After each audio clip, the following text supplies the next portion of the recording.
Okay, there we go. All right. Okay. Thank you. Sorry. Yep, no problem.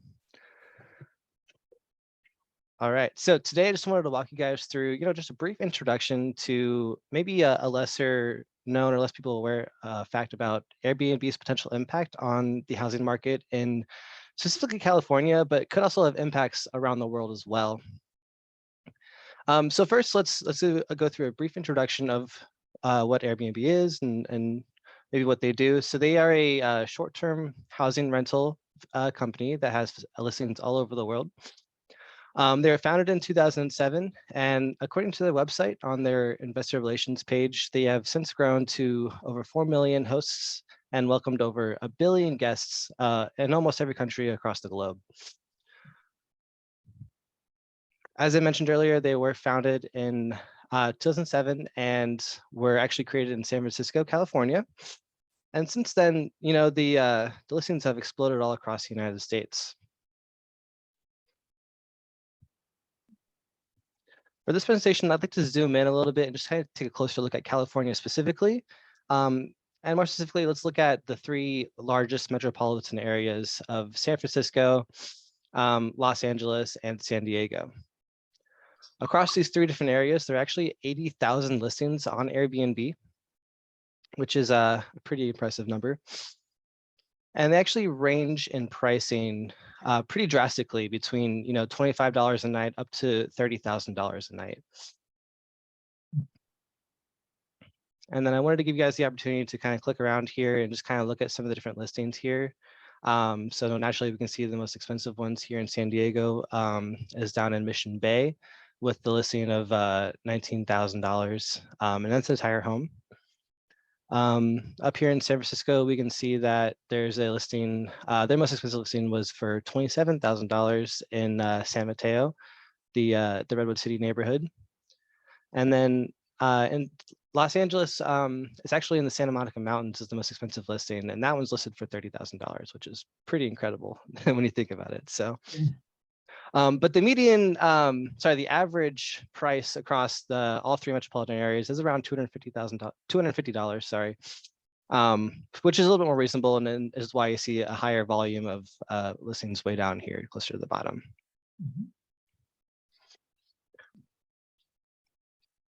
So if we take a closer look at Los Angeles specifically, we can see that the volume of listings that are the entire home or the apartment actually outnumbers, say, like the private rooms quite drastically, which kind of contradicts Airbnb's original focus was to be a home sharing site that will kind of compete with like hotels and stuff like that. The fact that we are seeing a majority being like the entire home or apartment does raise, certain concerns that Airbnb may be displacing entire neighborhoods of residents, adding to gentrification issues, along with other home sharing sites where, we're just displacing whole crowds of people away from their homes. And this isn't just happening in Los Angeles. If we actually take a look at San Francisco, we can see a similar trend. Naturally, most of these listings are up here in the city areas, but again, they're mostly pink, which means it's that entire home or apartment that is being rented out here as opposed to just a private room. And we can see a similar trend all the way down here in San Diego.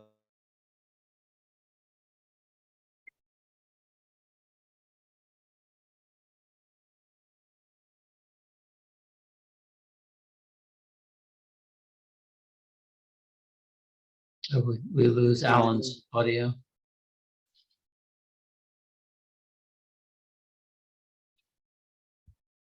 Looks like it. Beautiful though. Yeah, I also was unable to click shortly after he started his presentation.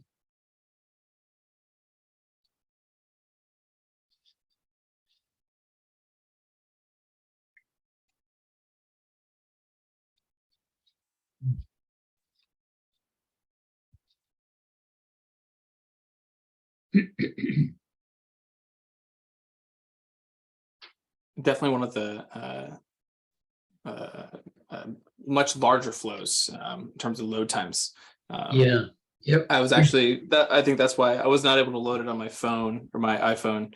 It seems like I was able to get it closer to working on Android, but then how many had a Points do different- we know? We do not.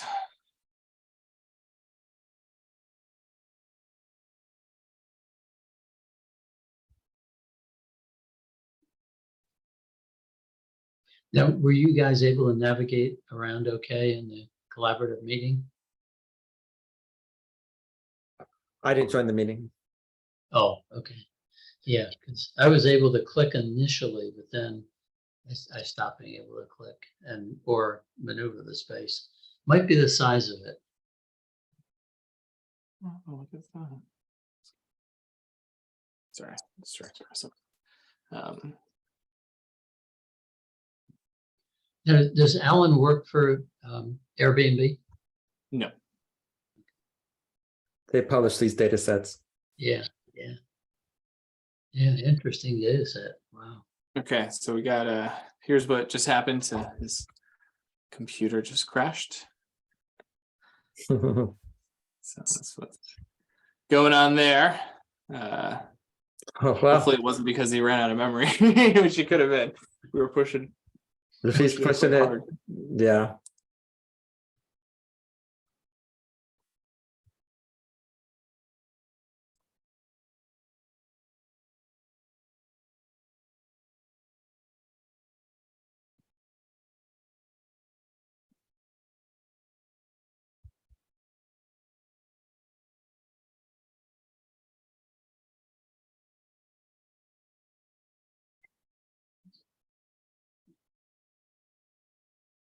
Oh, you want to pause the recording, Michael?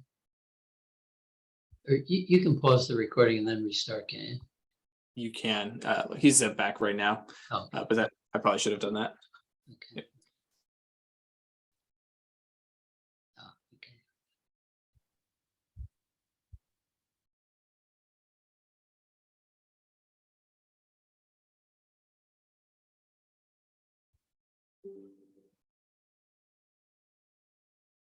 Hey, Michael, sorry about that.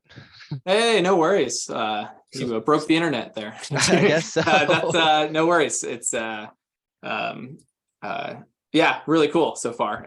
So yeah, if you want to pick up where you left off, and we can you don't have to keep the meeting live. We can just watch on Zoom as well. Okay. 'Cause I don't. You can try to go back to that meeting link. I'm not sure if you will still be the host, but either way. Looks like we're having trouble actually loading flow. How big is your data set? Do you know? It's pretty big. It's like 70,000 records, I think. Okay. So Should be doable. It was just under the 10 megabytes limit. Yeah, I had to I wonder, actually remove a column. this might be a good one to look at for us to figure out optimization and some performance stuff. Okay. But there might be some things we could do as well. There might be some unused perspectives and other things that we can show. Yeah, because usually when it's just the quantity of data. So I have the same thing happen when I run the population density flows, which are like performance tests, more or less, like millions of rows, and takes sometimes doesn't load. And so I have a feeling something somewhat similar to that is running. And oh, you're also trying to go into the live meeting, I think, as well. Oh, am I? Yeah, so maybe just try to go to the we'll go to the non-live meeting. I don't think it should influence it that much, but let's just remove one of those. I'll just go to back to the homepage and come Okay. back into it. Yeah. Well, thanks for your patience in the presentation elements of this. Yeah, no problem. I'm sorry it's we're having these technical difficulties. No, it's all good. yeah. All right, this one. Hi, Jason. Hey, sorry I'm late. No, no worries. Looks beautiful though. Thank you.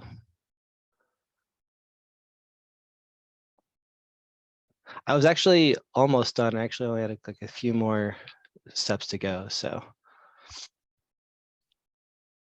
For a second there, I thought you were doing a mic drop, sort of like, all right, I have spoken. Page unresponsive. So So this I will- was this not happening to you before? No, it could also be Zoom that is also running as well. So maybe that's part of it. I can see Yeah. that. Yep. I can see if there's any other processes happening on my computer that I can probably kill. Maybe that will help. There shouldn't be because I have everything closed except for Yeah, actually, these two while windows, it's but- loading, let me go ahead and I'm just going to steal screen sharing from you. So we'll stop that process at least That's fine. on your device.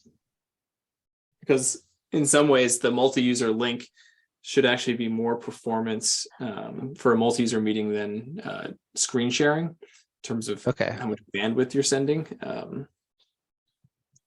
But anyways. I am running this on a Surface Pro 7, so not Oh, wow. the most technically proficient laptop in the world, but Yeah, it should be fun. Yeah, that definitely should work. Yeah, it's the size of the data set. I'm sure. okay. Yeah. Well, I can we certainly put a limit on it to like 60,000 rows, and Michael's like, no, open it up. Let's just see what happens. And so this is what happens if you push it beyond our recommended limit, but you didn't know that because we didn't limit you. So Yeah, Sure. and I think that's an oversimplification though, Jason. It's definitely not just the data. Usually it's other things that are influencing the performance, not just the data set size. But I hear what you're saying. okay. But Would it so help if that's I, why we didn't want to have just one hard limit. So we can figure out what's going on with it, because a lot of times it's like if you have many perspectives that are not used in the flow, but are actually are still in the scene, it still has to render all those. So there's a lot of different things, and even like labels oftentimes really influence performance as well, and some other things. So, okay. but that said, if you'd like us, we can take a look. I mean, first off, that was really cool. I mean, that's an amazing presentation, and I had no idea. I mean, that's a really interesting insight that I feel like should be like, yeah, it's definitely something that seems like something I would read in the Wall Street Journal, or like some deep dive analysis into Airbnb and its impact on major metro areas. I mean, that's a huge story. So, Yeah. more sort of kudos to just that research. And unless is it coming from an article? So it's but yeah, coming anyways, from InsideAirbnb.com, where they have a data set built for almost every major city across the world. So I could theoretically like download all of them and combine them together, which I did for this project. I just did San Francisco, Los Angeles, and San Diego. But I could potentially do it for any other city that they've done it for as well. So wow. Oh, okay. So they actually are really interesting. yeah, so these are great data sets Really if you're trying to get more fascinating. like map data. These are really cool. So I'd recommend the site. It's pretty cool. So they're very aware of how people are using it. Yeah, they're scraping the really website cool. and they're getting like a lot of data. Like if you open one up and go to like get the get data screen, I've downloaded data sets that are like hundreds of thousands of rows, and it's every like listing, every owner, every like image they have on the listing, the exact coordinates of the listing. Like it's pretty in depth. Wow. That's wild. But anyways, the last two steps of my flow there were just me zooming back out to that world view. Just kind of saying like, hey, this is kind of a problem that could be across the globe and we should be aware of it. And if you want to learn more, you can go to this website and learn more about it. So that's the entire flow basically. But that's great. I'll go ahead and publish it out. If you guys want to look at it, you can find it on the Discover page. Yeah, that's perfect. Yeah, if you put on the Discover page, we can take a look and save a copy. And if we find anything performance-wise, we can help tweak or advise how to sample it down. So to Jason's point, if this too large, doing a random sample or organized sampling of it is sort of the easy solution there too. Okay. It is using both the Airbnb data, and then I pulled in the 1,000 cities to get that worldview I showed you. So it's both of those data sets, which might be part of the problem as well. That's good. But got it.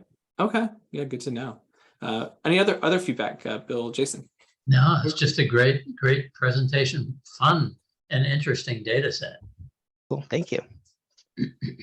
On the Really is, performance and- as well, 70,000 rows being almost a 10 megabyte file, there's probably a lot of rows you're not using in Flow. And so by taking those out, that might help a lot. And it also, because it's the web, we remind people, don't make unnecessarily large data set downloads because everyone who's going to go to it has to download that, and they'll be waiting while it happens. So you may find there's probably like a description field. I bet there's a description field or something that's causing it to be that big a data set. Sure. Yeah, there was a description field that I actually removed because it was over the 10 megabytes, and that was the biggest one. So there's definitely other columns in there that I'm not using in this flow, so we can definitely remove those as well. Yeah.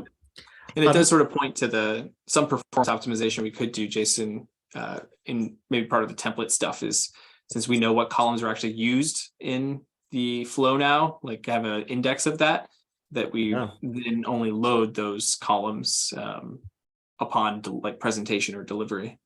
Right.